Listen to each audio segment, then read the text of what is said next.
Hi friends, అందరికీ నమస్కారం. Welcome to my channel.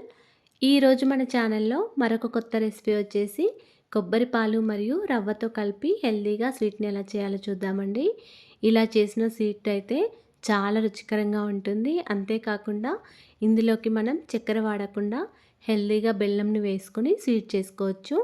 ఇంట్లో పచ్చి కొబ్బరి కనుక ఉంటే ఇలా కొబ్బరి పాలు రవ్వతో కలిపి చాలా సింపుల్ ప్రాసెస్లో ఇలా స్వీట్ చేసుకొని తినేయొచ్చండి. చాలా రుచికరంగా ఉంటుంది. అప్పటికప్పుడు చాలా ఈజీగా చేసుకోవచ్చు. పిల్లలు స్వీట్ కావాలని అడిగినప్పుడు ఇలా నెయ్యి లేకుండా చాలా ఈజీగా చేసుకోవచ్చు ఈ స్వీట్ని. అలాగే ఫ్రెండ్స్, మా ఛానల్ని ఇంతవరకు సబ్స్క్రైబ్ చేసుకోకపోతే సబ్స్క్రైబ్ చేసుకోండి అండ్ లైక్ చేయండి, షేర్ చేయండి. పక్కనే ఉన్న బెల్ బటన్ని ప్రెస్ చేయండి ఫ్రెండ్స్. నేను పెట్టే ప్రతి వీడియో మీకు నోటిఫికేషన్ ద్వారా వస్తుంది. నోరూరించే ఈ రుచికరమైన స్వీట్ని ఇప్పుడు హెల్తీగా ఎలా చేయాలో చూద్దామండి. ఈ స్వీట్ని చేయడానికి ముందుగా నేనైతే ఒక కొబ్బరిని మొత్తం తీసుకున్నాను. ఇలా కొబ్బరిని మొత్తం తీసుకొని ఇలా చిన్న ముక్కలుగా కట్ చేసుకొని పెట్టుకోవాలి. మీరు కావాలనుకుంటే ఈ కొబ్బరి వెనుక భాగంలో ఉన్న బ్రౌన్ పార్ట్ని తీసేసైనా ఈ స్వీట్ని చేసుకోవచ్చండి. చిన్నపిల్లలు కనుక ఉన్నట్లయితే ఈ కొబ్బరి వెనుక భాగంలో ఉన్న బ్రౌన్ పార్ట్ని తీసేసి స్వీట్ చేసుకోండి. ఇప్పుడు ఈ కొబ్బరి ముక్కలు ఎన్ని కప్పులు వచ్చాయో ఒకసారి లెక్కకు పెట్టుకొని మిక్సీ జార్లో వేసుకోండి. ఇక్కడ నాకైతే ఒక 2 కప్పుల మీద ఒక పావు కప్పు వరకు వచ్చాయండి. ఇలా కొబ్బరి ముక్కలను కప్పుల ద్వారా లెక్క పెట్టుకొని మిక్సీ జార్లో వేసుకొని మూత పెట్టుకొని ఒకసారి గ్రైండ్ చేసుకోండి. ఇలా గ్రైండ్ చేసుకున్న తర్వాత దీనిలో కొన్ని వాటర్ వేసుకొని మళ్ళీ ఒకసారి గ్రైండ్ చేసుకోండి. మెత్తగా గ్రైండ్ చేసుకోండి కొన్ని వాటర్ వేసుకొని. ఇప్పుడు ఒక గిన్నె తీసుకొని దీనిపైన స్ట్రెయినర్ పెట్టుకొని ఈ కొబ్బరిని మొత్తం ఈ స్ట్రెయినర్లో వేసుకోండి. గ్రైండ్ చేసుకున్న ఈ కొబ్బరిని మొత్తం స్ట్రెయినర్లో వేసుకున్న తర్వాత ఒక 1 మినిట్ వరకు అలాగే ఉంచండి. కొబ్బరి పాలు మొత్తం గిన్నెలో పడతాయండి. అప్పుడు మనకి కొబ్బరి పాలు తీయడం చాలా ఈజీగా అవుతుంది. ఇప్పుడు ఇలా గరిటెతో కొంచెం కొబ్బరిని మొత్తం ప్రెస్ చేయండి. మిగిలి ఉన్న కొబ్బరి పాలు కూడా ఈ గిన్నెలో పడిపోతాయి. కొబ్బరి పాలు తీసిన తర్వాత ఈ కొబ్బరిని మొత్తం మళ్ళీ ఒకసారి మిక్సీ జార్లో వేసుకొని కొన్ని వాటర్ వేసుకొని ఒకసారి గ్రైండ్ చేసుకోండి. ఇలా గ్రైండ్ చేసిన తర్వాత మళ్ళీ ఒకసారి కొబ్బరి పాలు తీసుకోండి. మీరు కావాలనుకుంటే ఒక శుభ్రమైన క్లాత్లో ఈ కొబ్బరిని మొత్తం వేసి గట్టిగా పిండితే మనకి ఈజీగా వచ్చేస్తాయండి కొబ్బరి పాలన్నీ. ఇలా ఒక 3 టైమ్స్ వరకు కొబ్బరిని మొత్తం మిక్సీ జార్లో వేసుకొని కొబ్బరి పాలు తీసుకోవాలి. ఇలా చేయగా వచ్చిన కొబ్బరి పాలన్నీ కూడా పక్కకు పెట్టుకోండి. ఇప్పుడు స్టవ్ ఆన్ చేసుకొని ఒక కడాయి పెట్టుకొని దీనిలో ఒక 1/2 టీ స్పూన్ వరకు నెయ్యిని వేసుకోండి. నెయ్యి కొంచెం వేడైన తర్వాత దీనిలోకి ఒక కప్పు వరకు బొంబాయి రవ్వను వేసుకోండి. ఉప్మా రవ్వ అంటారు కదా, లేకపోతే సూజీ రవ్వ అని కూడా అంటారండి. స్టవ్ని సిమ్లో పెట్టుకుంటూ ఈ రవ్వను మంచిగా వేయించుకోవాలండి. రవ్వను ఎంత చక్కగా వేయించుకుంటామో మనకి స్వీట్ కూడా అంతే పర్ఫెక్ట్గా వస్తుంది. ఇలా రవ్వ కొద్దిసేపు వేగిన తర్వాత దీనిలోకి ఒక పావు కప్పు వరకు గోధుమ పిండిని వేసుకోండి. ఇలా గోధుమ పిండి వేస్తే ఈ స్వీట్ చాలా రుచికరంగా ఉంటుందండి. ఈ గోధుమ పిండిని మొత్తం రవ్వలో కలిసే విధంగా బాగా కలుపుకోండి.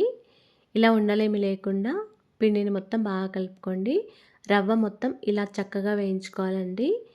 ఇలా ఈ కలర్ వచ్చే వరకు వేయించుకొని ఒక గిన్నెలోకి తీసుకొని పెట్టుకోండి. ఇలా వేయించిన రవ్వను మొత్తం గిన్నెలోకి తీసుకున్న తర్వాత దీనిలోకి కొబ్బరి పాలు వేసుకోవాలండి. మొత్తం ఒకేసారి కాకుండా ఒక 2.5 కప్పుల వరకు కొబ్బరి పాలను వేసుకోవాలి. రవ్వ పూర్తిగా చల్లారిన తర్వాతనే ఈ కొబ్బరి పాలు వేసుకోండి. లేకపోతే మొత్తం ఉండలు కట్టేస్తుందండి.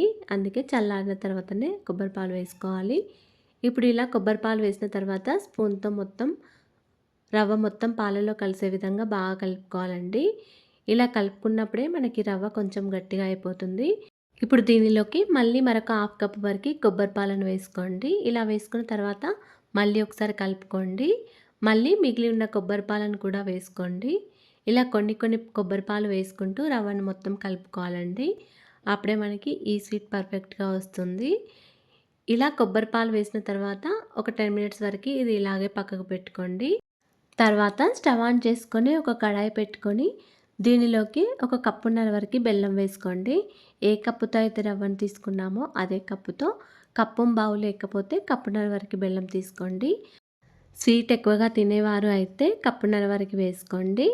ఇలా బెల్లం వేసిన తర్వాత దీనిలో వాటర్ ఏమీ వేయకుండా ఇలాగే బెల్లంని కరిగించుకోండి. ఇప్పుడు బెల్లం పూర్తిగా కరిగిన తర్వాత ఇలా అవుతుందండి.